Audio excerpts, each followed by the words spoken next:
Bon, bonjour Hélène. Bonjour à tous. Donc mon nom est Gilles Granger, j'ai fondé une société qui s'appelle Vinivi.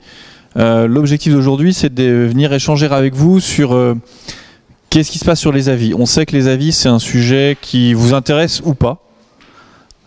Pour certains, c'est vu comme une souffrance. Pour d'autres, c'est vu comme une opportunité. L'objectif, c'est de pouvoir vous expliquer un petit peu de quoi on parle. Nous, on a une vision peut-être particulière par rapport à ça, qui sera certainement étayée en partie ou pas avec ce que fait Zoover, notamment dans le domaine de ce qu'ils peuvent voir avec les Néerlandais ou dans le camping. Mais Hélène pourra l'expliciter un peu plus profondément que moi. L'idée, c'est vraiment de parler de la satisfaction de vos clients plus que des avis en général. On va commencer par une première statistique. La statistique toute simple, c'est qu'aujourd'hui, vous êtes en train de vous faire mal sur 1% de vos clients. Alors, on va refaire un calcul simple. Aujourd'hui, il existe une règle sur Internet qui dit que 1% des personnes vont aller déposer spontanément un avis sur un site d'avis spontané. TripAdvisor étant le plus gros aujourd'hui. C'est-à-dire qu'aujourd'hui, vous vous focalisez sur 1% de vos clients. Ce que vous lisez en ligne, c'est ce que dit 1% de vos clients si vous ne faites rien. On va prendre un exemple très simple. Je prenais votre établissement, le Chêne Vert. Vous avez combien de chambres? 25. Vous avez fait un taux de remplissage le mois dernier, on va dire sur les 5 dernières semaines. En gros, vous avez fait combien de nuitées? Vous étiez fermé. Pas facile. Vous avez fermé fin septembre. Si on prend le mois d'août, vous avez fait 85%. Donc si je prends, je vais juste vous montrer pourquoi je fais le calcul. On va regarder le nombre d'avis que vous avez eu sur TripAdvisor, qui est le site qui aujourd'hui est le plus représentatif des avis spontanés. Voilà, vous avez eu 4 ou 5. Donc attendez, je fais 85%, vous avez dit 25 chambres, 30 jours, durée moyenne de séjour 2 jours, 3, 3, allez 4. Ça veut dire que, et vous avez été plein à 85%, vous avez fait 159 nuitées. Donc monsieur a fait 159 nuitées. C'est juste pour vous calculer, vous allez voir. 159 nuitées, vous avez eu 5 avis. Donc 155 divisé par 59, ça fait 3,1%. On est en train de parler des avis de 3,1% de vos clients. Alors vous en avez eu un peu plus que d'habitude. Sinon, là, pour la majorité d'entre vous, faites le calcul, vous verrez que ce que vous avez sur Internet de manière spontanée, c'est 1% de vos clients. 2%, 3 grands max. Pas beaucoup plus. Donc en gros, ce qui se passe, c'est qu'aujourd'hui, pour la majorité d'entre vous, les avis, ça correspond à très peu, tout petit pourcentage de vos clients. Ce qu'on dit derrière, c'est que voilà, les 99% restants, c'est des gens à qui vous n'avez pas demandé leur avis, ou peut-être par un autre moyen, mais qui ne vous l'avaient pas fait savoir. D'une part, et d'autre part, que cela pourrait vous générer des réservations directes. Ça, c'est aujourd'hui prouvé. C'est sur 100 clients qui quittent chez vous, il y en a 1 ou 2 qui vont aller écrire en ligne, et les 99 ou 98 restants, en gros, personne ne connaît leur avis. Vous le connaissez peut-être parce qu'au petit déjeuner, vous leur avez posé la question, mais en revanche, sur Internet, personne ne le sait. Ça vous étonne ce que je vous dis, ou vous avez déjà fait ce calcul ou pas? Si vous faites le calcul, est-ce que vous retombez sur le même pourcentage? Ouais. Pour chacun d'entre vous, il y en a qui sont à 10%. C'est la même chose? Il y en a un petit peu plus quand on passe par Booking, par exemple. Oui. Parce que Booking fait une relance systématique aux clients en leur demandant de mettre un avis. Exact. Voilà, il y en a un petit peu. Alors, le pourcentage chez Booking, c'est en moyenne 15%. Donc, c'est-à-dire que sur 100 clients, il y en a 15 qui vont donner leur avis. C'est-à-dire qu'effectivement, Booking, comme ils vont interroger tout le monde, ce que vous ne faites pas aujourd'hui forcément, ils vont avoir beaucoup plus de retours. Ok. Donc là, effectivement, le top de ce que vous pourriez avoir si vous étiez à la place de Booking, vous auriez 15%.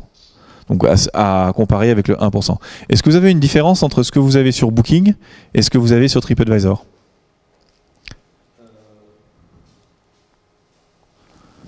Booking, c'est beaucoup plus des courts séjours, des très courts séjours. Oui. Et c'est des réservations de dernière minute. Mm-hmm. Donc j'ai envie de dire que répondent ceux qui ont quelque chose de méchant à dire. Ok. Il y a eu un problème à la la booking, par exemple, pour moi, par exemple, au mois d'août, j'ai eu plusieurs fois des couples très jeunes et qui arrivent à 10 h le matin. Mhm. Donc on leur dit, mais nous, les clients n'ont pas encore libéré la chambre, vous avez vu sur votre réservation, c'est noté pas avant 14 ou 15 heures. Et là, mais qu'est-ce qu'on fait ouais, Allez boire un coup. allez promener, et le lendemain, avec une journée, ils veulent souvent en faire deux, et le lendemain, à midi et demi, on est obligé de les sortir de la piscine en leur disant il faut nous rendre la clé. Et donc là, ils ont l'impression, pendant 2 fois, d'avoir été mal accueillis à l'arrivée et qu'on les a encore ennuyés au départ. Donc après, ils mettent un avis et là, ils mélangent tout, la chambre, l'accueil. Mais ils ne disent pas que la vérité. Est-ce que la situation qu'on vient d'entendre, c'est quelque chose que vous vivez chez vous? Alors pas forcément le coup du early check-in, late check-out, mais est-ce que c'est des choses que vous voyez? En gros, est-ce que vous percevez les clients comme systématiques? C'est ce qu'on entend la majorité du temps. Hein. C'est les clients vont plutôt se plaindre. Est-ce que c'est ça qui vous... Moi, je suis pas d'accord sur Zoomer. On a un camping, c'est pas... Au contraire, c'est plutôt pour... Plutôt positif. Ouais, c'est plutôt pour la communauté. Ok. Donc vous, c'est plutôt vous le ressentez plutôt comme du positif. Mais je pense que les gens racontent aussi vraiment Ce qu'ils ont vraiment vécu. Moi, si je peux donner mon avis par rapport au Uber, Ouais. ce que je remarque, c'est que tu viens dire à la clientèle, nous avons un camping. S'il y a un commentaire, en règle générale, que ce soit sur n'importe quel site internet, c'est parce qu'il y a peut-être un clash. On a dû remettre la clientèle peut-être en place, la recadrer. Et c'est, moi, TikTok sur mes fiches de clientèle, je note. Je note systématiquement. Quand l'avis est répertorié sur internet, je retrouve. Oui. Par rapport aux dates, par rapport à l'état des faits. Et ça, je trouve que ça fait un peu mal. Après, il y a des clients qui ont peut-être assisté au clash, qui vont aller nous mettre peut-être à l'arrière, on dit mais non, nous, tout s'est bien passé. Mais je pense que ça peut faire du tort à certains de la profession quand même. Moi, je passe au-dessus, là, je suis venue un petit peu pour voir, mais 1%, 5%, après, on reste qui est content. Ouais. Oui, la majorité des gens sont contents quand ils quittent vos établissements. Sinon, changez de métier. Sinon, ouais, sinon, ça sera un peu plus compliqué pour vous. Pour la partie Zoover et la communauté, je laisserai Hélène répondre parce que moi, je ne serai pas compétent. Mais effectivement, c'est. Alors, vos clients, ils sont contents ou pas? Je vous vois réagir. Vos clients sont contents ou oui, vous? Oui, excusez-moi. Quand il y a un problème, effectivement, c'est pas facile à gérer. Ouais. Ok. Du coup, effectivement, c'est beaucoup plus dur de gérer les problèmes parce que chaque fois, on risque de se faire assassiner. Donc, on est Il y a un risque. beaucoup plus. Ok. Donc c'est un terrain, la gestion de la vie est un terrain qui demande un art particulier. Et là, on arrive sur un autre domaine, hein, c'est l'art de manipuler la chose pour retomber, à condition d'être sûr de soi et de savoir exactement est-ce qu'on veut remettre les choses à leur place par rapport à un outil qui favorise le client. Le client, celui qui a laissé. Oui, celui qui a laissé un avis. Qu'il soit bon ou mauvais, il est Ou pas client. Ouais. très favorable et il va pouvoir se lâcher dans les deux cas. On peut remarquer des avis positifs, surpositivés, si on est très objectif. On remarque qu'un client qui est content, c'est génialissime, et un client qui. Voilà. Donc il faut. C'est un peu une démesure, à quelque part de la vie. Ok. Et ça, il va falloir le gérer nous-mêmes par la réponse. Ouais. Voilà. Justement, c'est pour répondre. Ouais. On va aborder le parti de la réponse, oui. Vous dites que les clients, souvent en général, quand ils te reçoivent, posent des avis quand c'est négatif, pas forcément, mais est-ce que vous, professionnels, vous répondez inversement à un avis positif? Justement, c'est ça. Oui, Ouais. moi, je pense que quand on dit il y a une psychologie de la réponse, c'est qu'il faut quand même positiver. C'est-à-dire qu'à un moment donné, on ne parle plus uniquement à celui à qui on répond, mais on parle à ceux Au suivant. qui vont regarder la réponse. Ouais. Il faut que ceux qui regardent la réponse comprennent qu'on y va de bon cœur, etc., qu'on veut dénouer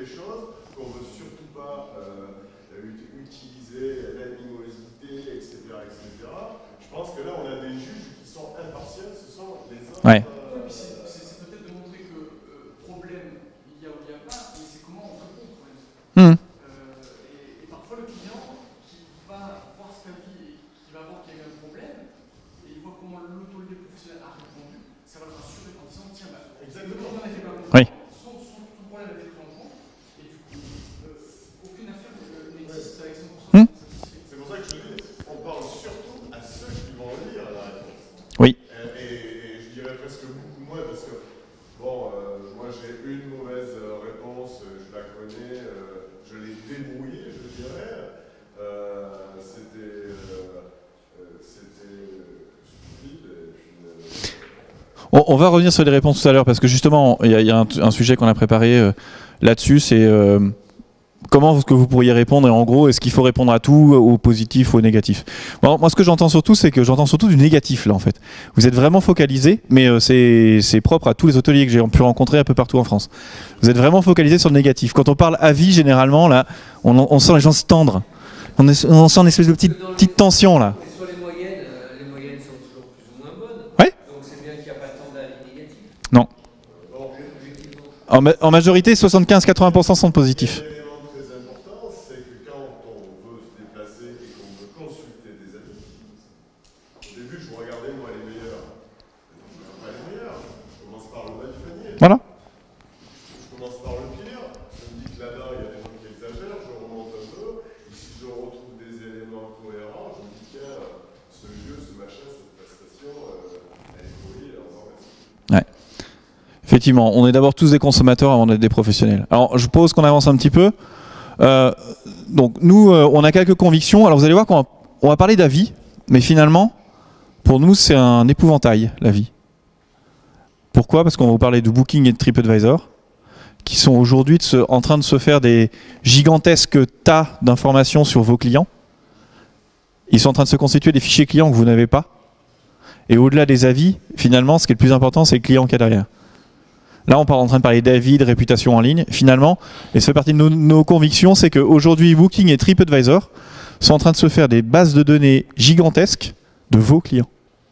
C'est-à-dire que les fichiers clients que vous avez ou vous n'avez pas, dans la majorité des cas, vous n'en avez pas, ce qui devrait donc valoriser votre fonds de commerce, parce que c'est un fichier client, c'est ce qui valorise vos fonds de commerce. Monsieur me disait qu'il avait racheté un camping. Est-ce que vous avez racheté un fichier client avec? Non. Dans la partie valorisation, alors c'est bien. L'avantage, c'est que si vous allez le revendre dans X années, vous allez pouvoir revendre un fichier client, si vous l'avez bien travaillé. Et ça fait partie de votre fonds de commerce. Donc, nos convictions sont très simples. C'est, en gros, aujourd'hui, là, on a parlé que d'avis négatifs, parce qu'on a parlé d'avis spontanés, on a parlé des avis qui vous font mal. Ok? Finalement, la plupart des clients qui sont super contents, qui sait qu'ils sont vraiment contents, à part vous? Vous êtes au petit-déj, les gens viennent vous dire qu'ils sont contents, super, ça vous fait une belle jambe, parce que personne ne le sait sur Internet. Donc en gros, c'est ça le problème. La dichotomie, elle est entre ceux qui vont s'exprimer spontanément, qui vous font mal, et puis ceux qui, la majorité, qui s'en vont de vos établissements, que vous n'avez pas interrogé, hormis au petit déjeuner, mais ça, ce qu'ils vous ont dit au petit déjeuner, personne ne le sait sur Internet. Ça, c'est la première conviction. La deuxième, c'est qu'on va parler un peu de normes, de la norme AFNOR. En gros, si on vous laisse gérer vos avis tout seul, et je pense que Hélène dira la même chose que moi, si on vous laisse gérer vos avis tout seul, force est de constater que vous allez laisser que des bons. Non, vous n'êtes pas d'accord? Si je vous laisse gérer vos avis tout seul, vous allez trouver à chaque fois une explication pour m'expliquer pourquoi Madame Michu vous a dit que le petit déjeuner était trop lent ce jour-là. C'est parce que vous comprenez, nanana. Vous allez nous expliquer, vous allez expliquer aux consommateurs pourquoi finalement il y a eu cet avis-là. Et vous allez vouloir le gérer vous-même. Donc, potentiellement, dans la majorité des cas, le retirer. C'est pour ça que si vous mettez une norme derrière, et si vous mettez des gens, des tiers, qui vont les gérer pour vous, vous serez beaucoup plus crédible. En tous les cas, moi, la première question qu'on nous pose dans le service que nous, on vend, c'est est-ce que je peux retirer les mauvais? Réponse non. Mais c'est la première chose que tous les hôteliers nous demandent. Est-ce que vous pouvez retirer les mauvais? On va en parler là-dessus. 3. Booking et TripAdvisor, ils se constituent de superbes bases de données de vos clients. Quand TripAdvisor, on en discutait à midi avec Michael, TripAdvisor propose un superbe service qui lui permet d'interroger tous vos clients quand ils quittent votre établissement. Ce service est gratuit. Alors, je ne sais pas si vous avez déjà vu un Américain vous donner un truc gratuitement. Le dernier en date qui vous a fait signer un contrat avec des choses gratuites, il s'appelle Booking. C'était gratuit au début, et puis finalement, c'est un peu moins gratuit. Donc, en gros, dites-vous que si c'est gratuit, c'est vous le produit. C'est un bon vieil adage sur Internet. Si vous payez rien, vous allez le payer un jour. Donc en gros, ce que font certains des acteurs, c'est de se constituer des bases de données sur vos clients. Ils vont interroger les clients qui sont allés chez vous, et ensuite ils vont prendre la base de données et ils vont leur proposer de revenir chez vous. Même chose, ils vont faire du croisé. Vous me suivez ou pas? En gros, ils vont interroger vos clients, ils vont récupérer l'avis et l'adresse email du client va leur appartenir, et ensuite ils vont la revendre à un des voisins, à moins que vous la rachetiez. Donc en gros, vous allez donner une donnée qui est de l'information de votre client, et ces tiers-là vont la revendre à d'autres. Je ne sais pas si vous me suivez. Toute l'idée. La seule chose à garder en tête, c'est si c'est gratuit, c'est vous le produit. Ça marche assez bien. Dernier point, le client veut réserver en direct. Les clients veulent réserver en direct. Ils trouvent ça très pratique chez Booking. Ils trouvent ça très pratique de réserver sur des sites de plateformes de réservation. Mais finalement, ils ont tous envie de réserver en direct. Ils ont envie de réserver en direct dans vos établissements. Maintenant, peuvent-ils le faire? C'est une autre question. Est-ce que vous leur donnez la possibilité de le faire? C'est encore une autre question. Est-ce qu'ils vont vouloir le faire? Parce que parfois, c'est un peu compliqué de réserver sur vos sites. Ça, c'est encore une autre question à laquelle vous seul pourrez répondre. Voilà. Donc ça, c'était les quelques convictions qu'on avait par rapport à la profession. Alors, les avis sur votre site internet. En gros, qui affiche des avis sur son site internet aujourd'hui? 1, 2, 3, 4. Vous affichez des avis qui viennent d'où? On met un lien qui ramène la lecture de ce diffuseur ou de l'offre. D'accord. Donc vous envoyez vers un site tiers. Exactement. Ok. Si c'est gratuit. Voilà. Et c'est affiché sur le site. Par contre, quand vous cliquez dessus, vous partez sur un site tiers.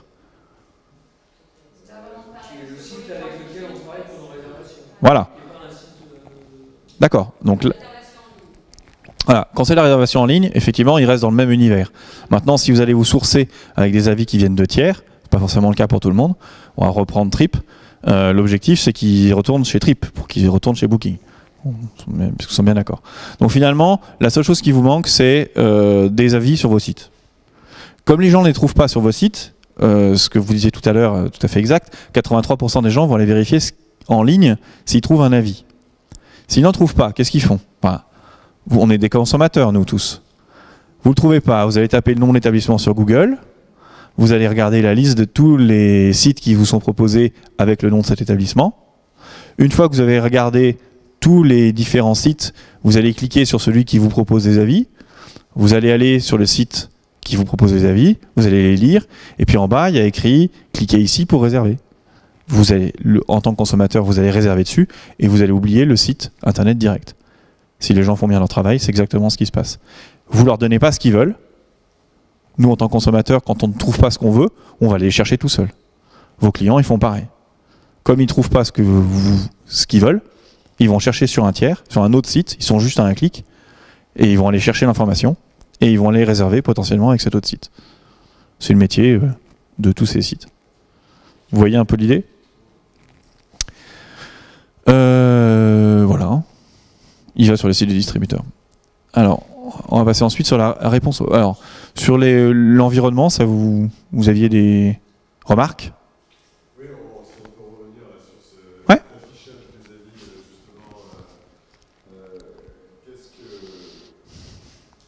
comment, moi je mets un lien, mais justement, je m'aperçois bien que je renvoie la balle, et qu'en renvoyant la balle, je dilue les possibilités de revenir vers moi, même si j'ai tout ce qu'il faut pour réserver. Évidemment, en les renvoyant dans un monde où il y a des milliers de solutions de réserver un produit comme le mien. Donc l'idée c'est quoi? C'est vraiment tout afficher en clair, avec un format, je dirais, qui est propre au site, qui les fabrique, qui les annonce. C'est ça, hein? Par exemple? Il y a un petit carré où le visiteur est sûr que ces avis-là sont générés par un autre site. Oui, exactement. Une des solutions. Parce que Oui. mettre des avis qui ressemblent à des avis TripAdvisor, Non, ça marche pas. donc il faut qu'on puisse valider l'idée qu'on a affiché. Que vous avez été transparent. En gros, si vous le prenez pour un jambon, pas de bol, on est tous des consommateurs avant d'être des hôteliers, ou des patrons de gîte ou des patrons de camping.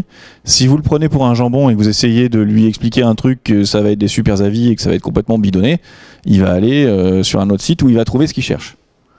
Donc il faut si vous voulez avoir des avis, il faut d'une manière ou d'une autre faire appel à un autre site ou quelque chose, Zookver peut en faire partie, qui va donner un complément de crédibilité par rapport à ces avis. Si vous le faites vous-même, vous ne serez pas crédible.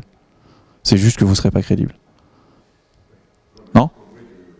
La question, c'est comment le mettre en clair afin que l'internaute ait tout sous les yeux, qu'il soit sûr qu'il n'ait pas besoin d'aller chercher ailleurs, que ça lui suffise. Alors, il va aller chercher ailleurs. Il y a des grandes chances qu'il aille chercher ailleurs. Mais plus il en trouvera chez vous, plus il y a des chances qu'il reste le plus longtemps possible chez vous, et donc à la fin qu'il réserve chez vous. C'est toujours la même chose. C'est quand vous voyez un magasin qui vous plaît, une jolie devanture, vous rentrez dedans. Vous allez acheter une paire de chaussures. Vous allez rentrer dans le magasin, ça vous plaît, tout est bien, la vendeuse fait bien son travail, tout est bon, vous l'achetez.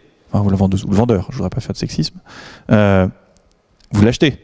Si il vous manque une information, vous ressortez du magasin, vous allez voir l'autre, même si vous aviez très très envie d'acheter dans ce magasin-là, si l'autre fait mieux son boulot, et aujourd'hui sur Internet, on va prendre l'exemple de Booking. Booking est super bon pour faire de la conversion, pour faire transformer quelqu'un qui se balade devant une devanture, faire en sorte qu'il achète. Il est vachement meilleur à ce jeu-là que vous, aujourd'hui.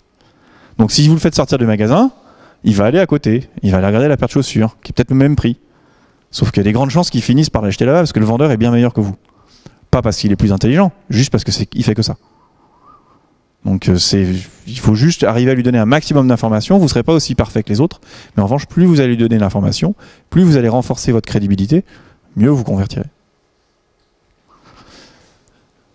Alors, on peut passer sur la réponse aux commentaires, parce que tout à l'heure, on a commencé à aborder le sujet. Premièrement, on va parler le truc le plus simple que vous n'avez pas mentionné, les clients sont contents. Alors, est-ce que répondre à chaque personne qui a déposé un avis de la même manière serait une bonne idée, à votre avis? Si on peut avoir une réponse personnelle qui ne soit pas accessible aux autres consommateurs, pourquoi pas? Ouais. Si c'est lu par tous, c'est évident que ça peut pas marcher. Ouais. Alors, si on regarde, voilà. Je vous donne un exemple que j'ai trouvé sur Internet. C'est l'hôtel B&B Clermont, le Brézet aéroport. C'est pas dans la salle. Alors, cet hôtel, en fait, fait, comme beaucoup d'hôtels, une réponse standard. Je vais vous la lire parce que c'est écrit un peu petit. Chers clients, nous vous remercions de nous avoir accordé ces quelques instants pour vous exprimer sur votre ressenti suite à votre séjour dans notre hôtel de Clermont-Ferrand-le-Brézet. Les prestations proposées vous ont donné satisfaction et j'en prends bonne note des points à propos desquels vous souhaiteriez que des améliorations soient apportées. Soucieux de votre confort, le bien-être de nos clients est au cœur. Il y a écrit cure, hein, pour info. Ils ont fait un copier-coller, mais ils ont oublié le O et le E. Est au cœur de nos préoccupations et votre témoignage nous encourage à poursuivre nos efforts. Merci pour votre confiance. À très bientôt. Les gérants, Christine et Guy Houlet, hôtel B&B Clermont-le-Brézet, aéroport 33, rue Georges Besse, 63 100, Clermont-Ferrand, téléphone 0892 788 025, accès à 71, sortie numéro 16. Ok, en gros, l'hôtelier a dit une seule chose à son client, c'est toi, t'as pris 2 minutes pour m'écrire un avis. Moi, je suis hôtelier, j'ai quand même un peu autre chose à faire de mes journées que de te répondre. Donc, t'es bien gentil, je fais un copier-coller avec une jolie faute d'orthographe au milieu. Et j'ai vraiment rien d'autre à faire de mes journées que de te répondre. Donc, en gros, monsieur le client, je ne porte que très très peu d'intérêt à ce que vous me dites. Voilà, clairement. Ça, des réponses comme ça, vous en trouverez des tétrapalanqués sur le web. Donc en gros, si vous n'avez pas de temps... Ouais, mais là, ouais. je remercie simplement d'avoir répondu à son enquête post-visite. Ouais. Là, on n'est pas sur Trip ou sur Zover ou je sais pas. Oh, vous trouverez la même chose sur Trip ou Zover. Après, Hélène aura peut-être d'autres expériences à vous montrer, mais ça, c'est des choses que je trouve sur Internet. Moi. Je regarde juste, et effectivement, je vois des hôteliers qui répondent toujours de la même manière en disant « Merci beaucoup pour votre avis, ça nous aide à nous améliorer, patati patata ». En gros, ne le faites pas. Si c'est juste pour faire ça, ne prenez même pas 3 minutes à faire un copier-coller. Ouais, évitez. J'ai des hôteliers qui me disaient « Non, moi je veux absolument le faire avec tout le monde et tout ». Que vous fassiez une réponse en privé comme ça, que personne ne peut lire, très bien. Si vous la faites en public, ça n'a aucun sens. Ça veut vraiment dire que vous n'avez rien à faire de l'avis du client. Oui, mais c'est deux choses différentes. Moi, je prends ça comme étant remercier d'avoir répondu. Merci d'avoir répondu. Après, point. Ouais. Il n'y a rien d'autre. Hein. Ah non, il dit juste merci. En gros, enfin moi, la façon dont je le lis, c'est merci, mais par contre, je ne vais pas le lire parce que j'ai autre chose à faire. Voilà. Si je me mets à la place du client, je lui dis ok, c'est sympa. Moi, lui ai écrit quelque chose. Je lui ai expliqué que j'étais content de ça. J'étais moins peut-être amélioration. Et en gros, l'hôtelier en face me répond juste toujours la même chose. Et il a répondu la même chose à celui d'avant et il répondra la même chose à celui d'après. Honnêtement, moi, je suis client. Je me dis juste qu'on se fiche de moi. Donc, première chose, si l'avis est positif, une réponse standardisée serait pas forcément la meilleure des solutions que vous pourriez avoir. Il y en a qui font des réponses standardisées? Non? Il y en a qui répondent systématiquement aux avis positifs? Ouais. Plutôt dans la partie on a du temps, c'est-à-dire qu'il y a des décalages, je dirais, avec la dépose des avis, mais bon, ça lui sera signalé, et puis l'effet réponse aura lieu plus tard. Ouais, c'est fait jusqu'à ce que le nombre d'avis s'accélère, et que là on perdra le contrôle. Pour le moment, c'est pas le cas. La recherche d'avis se fait quand même laborieusement. Donc je crois comprendre que vous cherchez à avoir des avis. D'accord. Ok. Effectivement, on pourra aborder ça tout à l'heure. Sur les avis négatifs, le cœur du problème, le nœud gordien, le truc qui ils occupent tous les soirs. J'ai des hôteliers qui me disent l'avis négatif, en fait, on a critiqué la couleur des rideaux. C'est ma femme qui a sélectionné les rideaux. On ne peut pas me dire que la couleur des rideaux est pas belle. Même si moi je le pense. Mais je ne vais surtout pas le dire à ma femme, donc il faut que je défende ma femme sur Internet. Donc effectivement, on a souvent ça comme exemple. Alors, première chose, un avis négatif, allez boire un verre d'eau. Il n'y a rien de pire que de répondre à chaud. C'est complètement idiot ce que je vous dis, mais c'est très vrai. Et le nombre d'exemples que vous pourriez voir sur Internet de personnes qui ont répondu à chaud parce qu'on avait critiqué la couleur des rideaux ou quelque chose et qui se sont empressés, à juste titre souvent, de répondre en disant attendez, on oublie de nous dire que le client s'est pointé à 10h alors que c'était à midi qu'on lui avait dit. Voilà. Surtout ne réagissez pas à chaud, allez boire un verre d'eau, revenez après, allez boire un café, faites quelque chose d'autre, mais ne répondez pas. Surtout si c'est négatif. Et très négatif. Vous allez le prendre personnellement. Une fois que c'est écrit sur Internet, c'est fini. Fini. Vous ne pourrez plus le rééditer. Je vous donne un exemple très simple.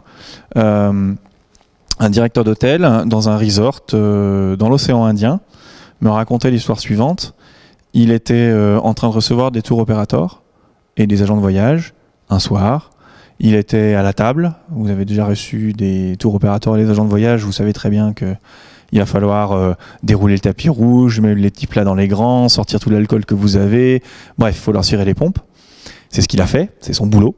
Donc il a fait ça, et donc le soir, ils étaient à une table, ils ont fait un peu de bruit, ils étaient 4, ils ont sorti des bouteilles, bon bref, il a fait son boulot. Il a fait des représentations. Et à la table d'à côté, il y avait un couple qui n'était pas content parce qu'il y avait trop de bruit, ce qui est encore possible, et qui ont dit, le lendemain, on postait un avis en disant sur TripAdvisor, Monsieur Machin, cité, passe des soirées avec des clientes et des clientes, ES, consomme beaucoup de vin et fait vraiment beaucoup de bruit. Nous ne recommandons pas cet établissement parce que la personne traite vraiment ses clients n'importe comment. D'ailleurs, il invite ses petites amies, enfin, il commence à délayer par rapport à ça. À citer donc l'hôtelier. Écrit ça, c'est posté sur Internet, et quand vous tapez le nom de cet hôtelier, vous tapez son nom, hein, pas le nom de l'hôtel, le nom de cet hôtelier, qu'est-ce qui sort? Ce commentaire-là. Qu'est-ce qu'il a fait? Il a écrit tout de suite à TripAdvisor en disant diffamation. Non, d'abord, ce qu'il a fait, c'est qu'il était très énervé, il a répondu tout de suite. Donc il a dit, cher client, je comprends bien ce que vous avez dit, mais en fait, non, c'était des personnes dans le cadre du travail, et donc j'ai fait mon travail. Il a répondu une très belle réponse, en expliquant que c'était son métier de recevoir des agents de voyage, et que de faire en sorte qu'ils passent un bon moment, et que c'était des clients VIP. Enfin, bref, il avait donc tout à fait expliqué. Son nom restait sur Internet. Ce qu'il n'aurait pas dû faire, c'était répondre. Il a validé ça, sa réponse est publiée sur Internet. Maintenant, quand vous tapez effectivement son nom, vous avez ce commentaire-là qui sort. tout de suite au-dessus de LinkedIn, au-dessus de Viadeo, au-dessus de Facebook, au-dessus de tout ce que vous voulez. C'est son nom qui sort. Du coup, à la fin, il était retourné vers TripAdvisor en disant c'est de la diffamation, puisque maintenant vous êtes tellement visible qu'à chaque fois que je tape mon nom sur Internet, c'est TripAdvisor qui sort avec cette histoire qui est vieille de 3 ans. Et je suis désolé, mais ça fait longtemps que cette histoire, je l'ai expliquée. Je veux absolument que vous enleviez le commentaire. En plus, c'est diffamatoire, où il y a mon nom. TripAdvisor lui a dit c'est peut-être diffamatoire, mais comme vous nous avez répondu en dessous et que vous avez expliqué que effectivement l'incident a bien eu lieu, ce n'est plus de la diffamation. Du coup, vous ne pourrez pas l'enlever et nous refusons de l'enlever. Donc voilà, donc s'il avait attendu juste 24 à 48 heures pour réagir et qu'il avait juste demandé le retrait de l'avis sous prétexte qu'il y avait son nom qui affichait, l'avis aurait été enlevé. Ce qu'il n'a pas fait, il a répondu, du coup l'avis est toujours là. Et il sera là pour ad vitam aeternam. Il faut qu'il vive avec. Donc ça c'est quand même assez compliqué en termes de vie par rapport à votre établissement. Donc allez boire un verre d'eau. Ensuite, l'incident est réel. Il y avait une panne d'ascenseur.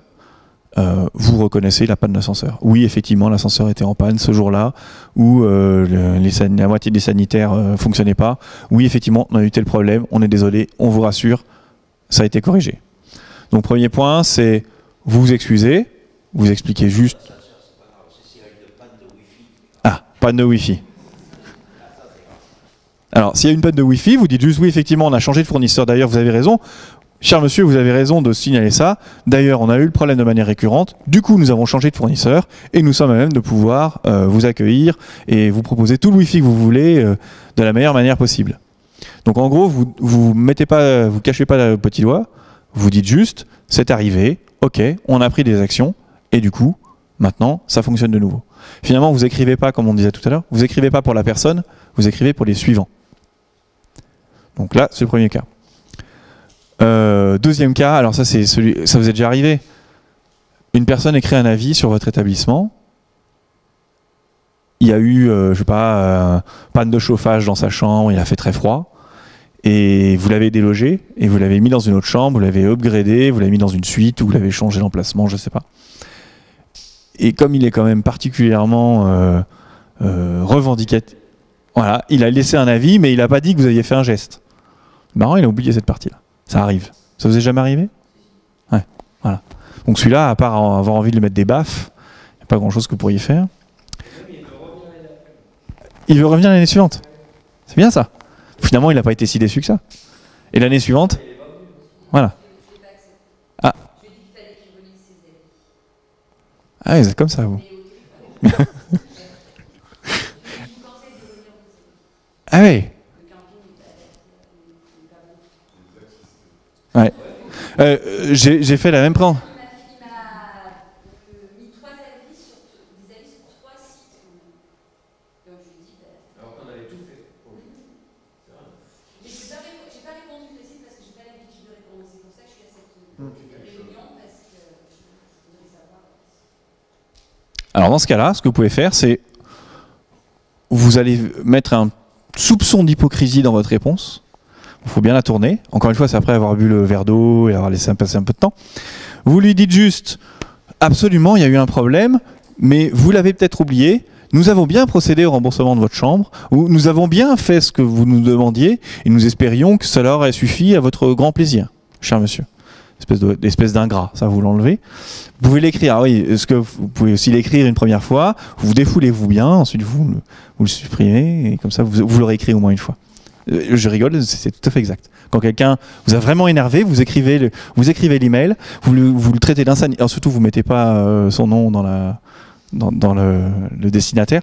Vous écrivez toutes les insanités qui vous passent par la tête, et ensuite vous les effacez. Vous allez voir, c'est un vrai effet libérateur. Je vous le dis, je l'ai déjà fait pour un client qui était particulièrement compliqué. Je lui ai écrit son mail pas content, et ensuite je suis revenu en arrière. Donc là, ce que vous allez faire, c'est que vous allez juste utiliser un petit soupçon d'hypocrisie, un zeste de flagornerie. Vous allez dire cher client, et voilà, vous allez faire des courbettes. Désolé, mais ça fait partie du métier. Et vous allez lui dire, vous oubliez de mentionner, peut-être avez-vous oublié, mais nous vous avons changé, nous avons fait ceci, nous avons fait cela, et vous avez peut-être oublié. Donc en gros, quiconque lirait l'avis après pourrait se rendre compte qu'il y a bien un geste qui a été fait. Ce client aurait dû le mentionner, il n'est pas tout à fait honnête, et du coup, son avis négatif passe en positif. On reprend l'exemple que vous donniez tout à l'heure. Vous lisez d'abord les avis négatifs. Vous voyez une réponse comme ça. Cher client, on est conscient, il y a eu un problème. En revanche, vous avez peut-être oublié, mais nous vous avons changé de chambre. Vous pensez quoi de l'établissement? Je pense que c'est là où je comprends mieux l'avis du client. Je le regrade, je le upgrade s'il le faut. Je dis lui, bon, il a cherché à noircir le tableau, il n'a pas dit la vérité, quoi. Voilà, quand même. Il faut arriver à lire un petit peu les avis, quoi. Aujourd'hui, il faut arriver à lire les avis. Et c'est de savoir si maintenant tout le monde fait ça, ou si le client lambda est encore suffisamment, je dirais, pas stupide, mais non averti pour prendre les avis tels qu'ils le sont. Aujourd'hui, je dirais presque comment ça se passe, comment se situe le monde des avis par rapport aux internautes. Est-ce que ça ne perd pas de son pouvoir, quoi? Nous, nous avons eu ça. Bon, en règle générale, comme je vous dis, c'est soit on met quelqu'un dehors, parce que c'est là, mon mari s'est fait traiter. On lui a dit, toi, ta gueule, parce que quelqu'un voulait se mettre en bordure de rivière. Alors que nous, on n'a pas envie d'avoir un contrôle, hein, voilà. Et donc, ils avaient bu. Ils étaient là, ils étaient en tant que visiteurs chez les clients qui sont chez nous. Et mon mari a dit, comment ça, toi, ta gueule? Voilà, ils ont dormi sur la place. C'est pas notre problème, ça c'était un point. Il y a aussi le respect du client par rapport au propriétaire, que ce soit n'importe quelle raison. Et donc, ils ont mis des avis. Et courant de saison, puis on voit arriver une dame qui s'installe, une terrasse, qui me range et tout. Et puis elle dit, parce que du coup, mon mari s'est fait insulter sur Internet. Donc la dame a dit, franchement, qu'elle me dit, on est venu, on avait peur, puis ça n'est pas vraiment comment c'était fini. Elle dit, on est venu pour voir comment ça se passait. Et c'était pas des clientèles, tout que sais-je. Et donc finalement, les gens se disent, mais c'est pas vrai. Donc cette dame a remis un commentaire quand elle est rentrée chez elle, en disant que c'était honteux d'aller mettre des messages comme ça sur Internet. Que, voilà. Donc on a aussi du retour finalement qui est un peu public. Oui. On a Donc des il y a retours beaucoup de de clients gens qui prennent position. les gens disent de toute façon, avec ce qui est écrit, on se rend bien compte que c'est un peu abusif. Alors qu'on dise qu'un sanitaire est sale, qu'un locatif est sale, que bon, ça, je trouve que la clientèle a le droit de le dire si c'est la vérité. Après, il y a des animosités qui ne peuvent pas ressortir. Enfin, moi je trouve ça. Je trouve que c'est dommage qu'il n'y ait pas de médiateurs sur ces sites qui relisent. Alors ils disent on relit, mais c'est pas vrai. Moi je vois mon mari, il a été sali. Et la dame, elle est gentille. Arrêtez, ça n'intéresse pas la clientèle comme ça. Si j'étais exécrable à l'accueil, là, je suis d'accord. Il faut aussi faire la part des choses dans ce qui est fait. Et voilà. Ou éviter de mettre tous ces commentaires de manière anonyme. Pourquoi n'y a-t-il pas une demande d'identité quand il y a des commentaires comme ça qui sont mis et qui permettent soit de demander au propriétaire de répondre est-ce que c'est vrai que c'est passé? Alors, sur la façon dont ça se passe avec les sites, c'est les sites qui seront maîtres de leur façon de présenter leurs avis. Certains sites, alors, finalement j'ai beaucoup parlé pour Zoover, mais certains sites relisent les avis, c'est le cas de Zoover. Ah, je vous laisserai, je vous laisserai ensemble. Nous, alors je sais que nous on les relit. Le seul point, si vous voulez, c'est que ces sites sont maîtres en leur domaine. Ils font ce qu'ils veulent. Alors, on va reprendre Trip. Le but, c'est pas forcément de tirer sur l'un ou sur l'autre. Ils sont sur la loi américaine. Vous pourrez faire ce que vous voudrez. Vous pourrez les assigner en justice. Vous pourrez faire ce que vous voudrez. Ils font ce qu'ils voudront. Ils ont un amendement américain qui dit de toute façon, je fais ce que je veux, je publie ce que je veux. C'est pas moi qui prends la responsabilité, c'est la personne qui l'a publié. Donc, par rapport à ça, mon avis est peut-être un peu tranché. C'est vraiment le mien que ça engage. C'est vous pouvez on peut essayer, on l'a fait nous à la norme AFNOR, on peut essayer de faire en sorte que certains sites soient bien meilleurs et soient beaucoup plus propres et ce genre de choses. C'est très compliqué d'arriver à les contraindre et vous les contraindrez jamais. C'est des sites qui font des centaines de millions de dollars de chiffre d'affaires et des centaines de millions de dollars de résultats nets, vous les contraindrez jamais. Donc en gros, soit vous jouez avec leurs règles, soit vous faut les ignorer.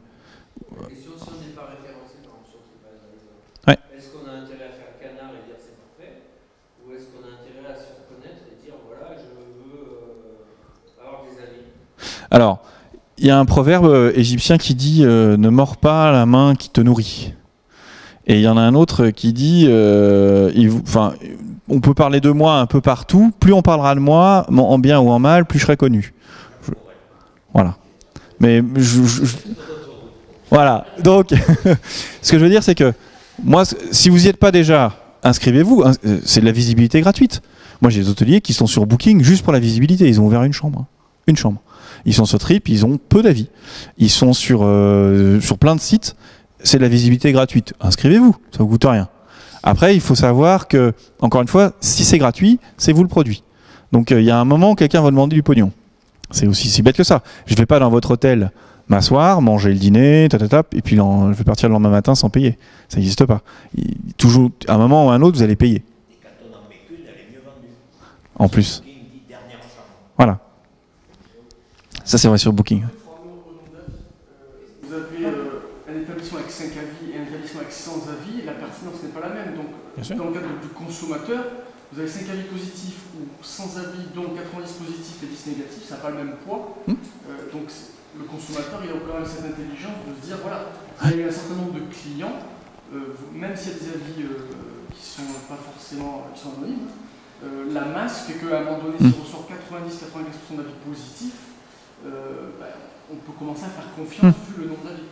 Il y a quand même des règles, voilà, 80-20, la règle des 80-20 ou à un moment donné. Et si vous n'avez que 5 avis, on ne peut pas s'en tirer vraiment une idée, quoi, une idée à part entière. Il faut que vous ayez un peu de volume, effectivement. S'il n'y a pas de volume, en gros, si vous avez un... Alors, on reprend l'exemple des 1%. Avec 1%, vous avez une réputation. Vous pouvez en mettre 5, tant mieux. Moi, j'ai mes clients, ils en mettent 10 à 15% en ligne. Donc, ils ont une superbe réputation. Donc, ils ont plein d'avis, ça tourne. Tant mieux. C'est à vous de sélectionner un petit peu comment est-ce que vous voulez les gérer. Soit vous les gérez, soit vous ne voulez pas les gérer. C'est un vrai choix, une vraie stratégie. Mais inscrivez-vous sur le maximum de sites. De toute façon, ça ne vous coûte rien. Donc, vous disiez ? Ouais.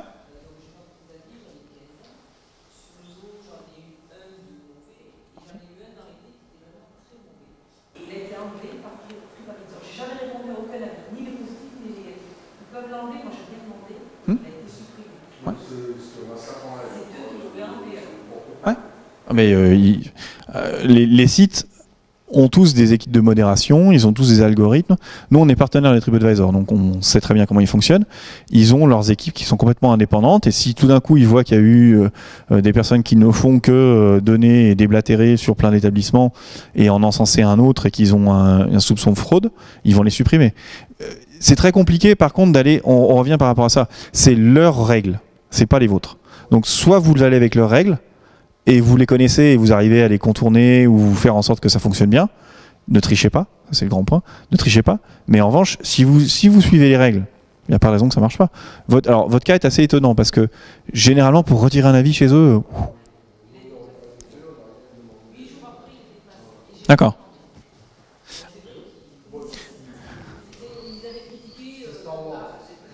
Star Wars, c'est pas mal. Enfin, voilà. Par rapport à ça, alors s'il y a une procédure qui existe, d'ailleurs c'est la norme AFNOR qui a créé ça, c'est ce qui s'appelle la chantutation, le chantage à la diffamation, à la réputation, pardon. Quelqu'un quitte votre établissement, vous dit ok, je veux 50% sur la chambre, sinon je vais vous massacrer. Qu'est-ce que vous répondez? Alors, qui va avoir le courage de me dire ok. La plupart des hôteliers me disent non, allez-y, allez-y. Alors, certains hôteliers me disent non, mais moi je ne peux pas prendre ce risque-là. Je vais me faire. Alors, beaucoup de nos clients sont à Paris. À Paris, un hôtel qui se fait descendre, qui perd 300 places en une seule fois, c'est pas bon du tout pour lui. Notamment en termes de valorisation de son fonds de commerce, c'est pas bon du tout. Du coup, il y a un certain qui cède par rapport à ça. Il y a une procédure qui existe pour information, qui s'appelle le chantage à la réputation. Vous leur écrivez en leur disant j'ai un client, voilà à peu près ses caractéristiques, qui va peut-être écrire un avis négatif parce qu'il l'a menacé de le faire. Voilà ma version de l'histoire. Merci de ne pas le prendre en compte. Ils décideront ou pas s'ils le prennent en compte. Si la personne poste un avis, il sera automatiquement enlevé si vous l'avez prévenu avant. C'est pas la peine de le faire après. Alors, il m'avait prévenu qu'il allait faire du chantage. Non, ça marche pas ça. Il faut le faire avant. Ça fonctionne. Donc en gros, il y a des règles. Connaissez-les, appliquez-les, et puis vous allez voir, ça passe plutôt pas trop mal. Donc en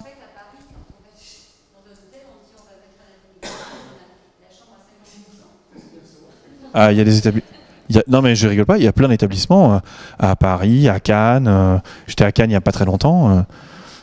Des gens qui font du chantage, oui, bien sûr. Ah bah oui, je vais vous descendre sur TripAdvisor. Ah, il y en a plein. Plein qui font ça. Et ils ont même créé un département pour ça. Hein. Ils ont créé un département pour ça. Bon, ça va, ils ont de l'argent, donc ça va. Alors, on revient sur un dernier truc. Alors, je vais raconter une petite histoire sur le client de mauvaise foi. Ça... Ah pardon, allez-y. C'est là où ça devient grave, c'est-à-dire qu'il y a un pouvoir. Ouais. Je veux dire, c'est quand même. Le client a pris le pouvoir. Maintenant, je ne peux que le constater. Je ne peux pas donner mon avis par rapport à ça, encore une fois, mais je le constate. Aujourd'hui, c'est lui qui a le pouvoir. Vous disiez très justement, avant c'était le Michelin. Il venait une fois par an, il vous descendait en flèche, vous perdiez 3 étoiles, 100% du chiffre d'affaires, enfin allez, 75% du chiffre d'affaires, c'était fini. Ils avaient votre réputation dans leurs mains. Maintenant, il y a beaucoup d'inspecteurs de guide Michelin, ça s'appelle plus guide Michelin, ça s'appelle vos clients. Sauf que c'était leur métier quand même. Ah, c'était leur métier. Mais oui, mais attendez, on va reprendre le routard. On va prendre un autre exemple. Le routard, il venait vous voir une fois. Bon, pas bon, vous aviez la réputation. Et le guide était imprimé 1 an et demi après. Oui, c'est vrai aussi. Un avis d'un professionnel. Ou pas. Moi, sur TripAdvisor, par exemple, quand il y a un client qui vous met un avis, vous cliquez sur ce client et vous rentrez. Il y en a, vous voyez, ils ont déjà mis 125 avis. Ouais. Vous allez lire leurs avis partout où ils passent, partout, ils trouvent quelque chose à dire. La couleur de la nappe, ils se prennent pour l'inspecteur du guide Michelin et ils ne sont pas capables de critiquer tous les établissements où ils passent. Oui, c'est la vie. Comme dirait ma fille. Moi, j'ai une cliente. Ouais. Voilà. J'ai rentré dans son truc à elle. Elle critique partout où elle est passée. Et elle a fait tous les restaurants de l'Ardèche et tous, elle les sac. À un moment ou à un autre, elle trouve quelque chose qui va pas. Alors, oui. Alors maintenant, je vais vous dire ce que dit ma fille de 8 ans, Camille. Elle dit, papa, quand je lui dis, je suis pas d'accord avec ce que tu as fait, elle fait, papa, c'est la vie, c'est comme ça changera pas.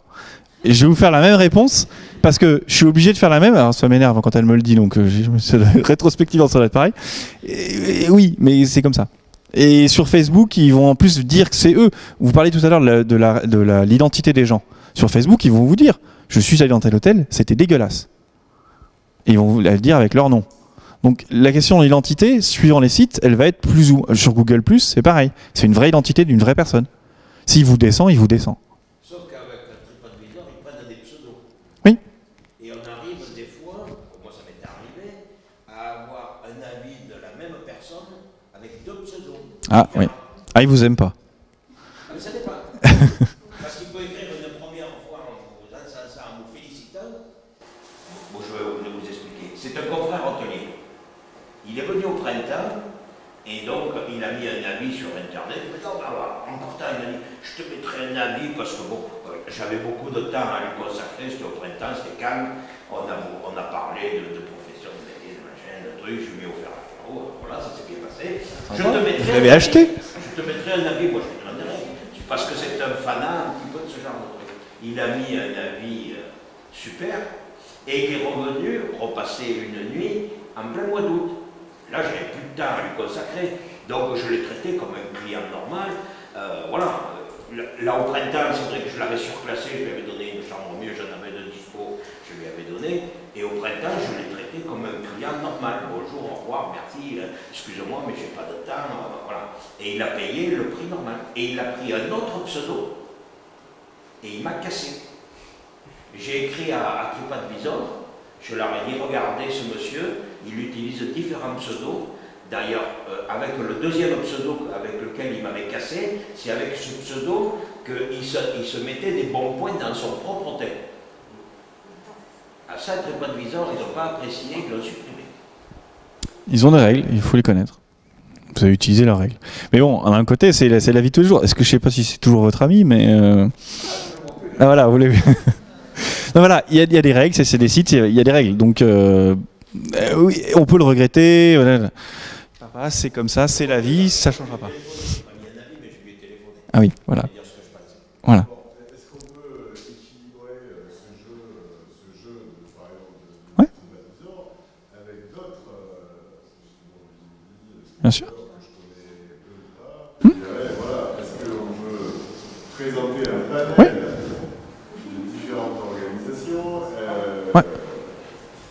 Alors, ils ont... Par exemple, à titre d'information, les garantes qu'on retrouverait de différence chez les autres, chez Vinyl, par exemple. Alors, je vais vous faire un écran de pub pour la CCI de l'Ardèche. La CCI de l'Ardèche. Ils vous ont mis site par site sur le guide qui est là-bas, un petit peu ceux qui existent. Ceux qui sont importants, c'est suivant votre nature. Suivant votre nature. Zoover, après, je vais laisser Hélène parler quand même. Ouais. On peut juste arrêter un tout petit peu les questions pour avancer un petit peu. Ouais. Et après, on terminera par les questions-réponses à la fin pour avancer un peu dans la présentation. Ok. Bon bref, je finis juste sur les réponses. Si le client est vraiment de mauvaise foi, vous avez le droit aussi de lui parler. Là par contre, vous mettez un peu plus d'hypocrisie, un peu plus de flagornerie. Si on a du temps à la fin, je vous raconterai l'histoire qui est derrière. C'est une histoire qui est tout à fait véridique, par un hôtelier qui a eu un problème avec un client. Vous pouvez... Alors, si vous êtes plutôt littéraire, vous pouvez utiliser des figures de style et une façon de répondre qui peut expliquer au client qu'il a vraiment dépassé les bornes. Après, il faut être à l'aise par rapport à ça. Si vous n'êtes pas à l'aise, ne le faites pas. Mais voilà, vous avez toujours la possibilité de répondre et de leur donner exactement, leur rendre la monnaie de la pièce. Alors, toujours, il y a les constantes. Si tu peux aller derrière. Vous le gérez comme vous le gériez à la réception. La personne qui arrive et qui vous dit à la réception le matin, c'est dégueulasse, j'ai hyper mal dormi, et qui se met à hurler dans le hall de l'hôtel. Qu'est-ce que vous faites? Vous lui hurlez dessus, vous montez sur le comptoir et vous lui mettez une paire de baffes? Non. Vous le prenez à côté, vous l'emmenez gentiment dans un bureau à côté, asseyez-vous monsieur, oui, quel est le problème, et vous le traitez à côté. C'est la même chose sur Internet. Vous le traitez de manière directe, gentille, respectueuse, vous évitez de lui gueuler dessus. Vous remerciez toujours, merci beaucoup pour votre avis, même si ça vous embête. Et dernier point, vous dites toujours nous, sauf quand vous vous excusez. Là, vous dites je. Je suis désolé, c'est moi qui j'ai bien pris le problème en compte, et voilà, ce genre de choses. Alors, avant, vous avez tous des questionnaires de satisfaction papier? Sinon, vous êtes obligés pour être classé, généralement. Donc, ça, c'est ce que vous connaissiez avant. On peut passer du questionnaire papier aux avis. Ça va répondre en partie à votre question. Votre questionnaire de satisfaction actuel, vous créez un fichier client.